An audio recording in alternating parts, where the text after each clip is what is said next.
Baghdad, Iraq's prime minister declared an end Saturday to the war against the Islamic State, more than 3 years after militants overran and captured one-third of the country and imposed a violent and austere rule over millions of Iraqis. Haider al-Abadi announced that the rugged, sparsely populated desert region bordering Syria has been cleansed of Islamic State fighters and that the porous border that had underpinned the self-declared caliphate that straddled both countries has been fully secured. This victory was achieved when Iraqis united to face a heinous enemy that didn't want us to see this day, Abadi said. They wanted to return us back to the Dark Ages. Saturday's declaration caps a war that has killed thousands of Iraqi troops in fierce battles for such cities as Tikrit, Ramadi, and Baiji since 2015. But after losing the grueling 9-month battle for Mosul in July, Islamic State began to quickly collapse, ceding its grip on smaller cities and towns in days rather than months.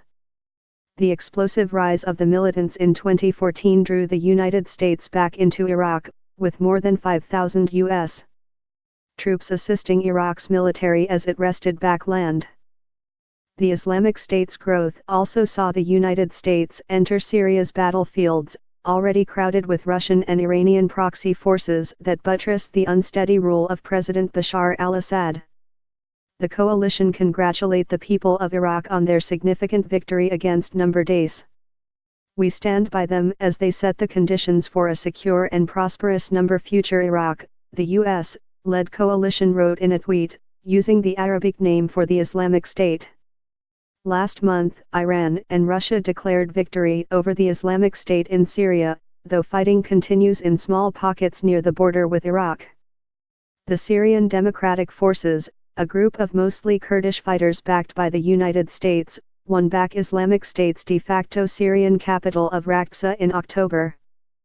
Abadi's comments came almost in passing as he attended a conference with the Journalists' Union Saturday. The casual declaration of victory over the Islamic State came as the nation's attention has turned to a political standoff with Kurdish separatists and a reckoning with repairing the immense physical and social damage the militants and the military fight to dislodge them has wrought. Although a large military parade to mark the victory is planned for the coming weeks, Abadi's announcement provoked little public jubilation. The Pentagon has acknowledged that at least 801 civilians have been mistakenly killed in U.S.-led airstrikes against Islamic State targets in Iraq and Syria. Air Wars, an independent monitoring group, says the figure is likely much higher, totaling 5,961 since 2014. Last week, an Iraqi official charged with managing a fund to reconstruct cities such as Mosul said it would cost about $150 billion to rebuild these places, the vast majority of which are in Iraq's Sunni heartland. About 3 million people remain displaced to this day. In addition, 20,000 people accused of joining the Islamic State remain in detention, coursing through an overburdened criminal justice system that Human Rights Watch said last week is unable or unwilling to provide fair trials and distinguish between those who eagerly killed for the group or were coerced into menial roles like cooks.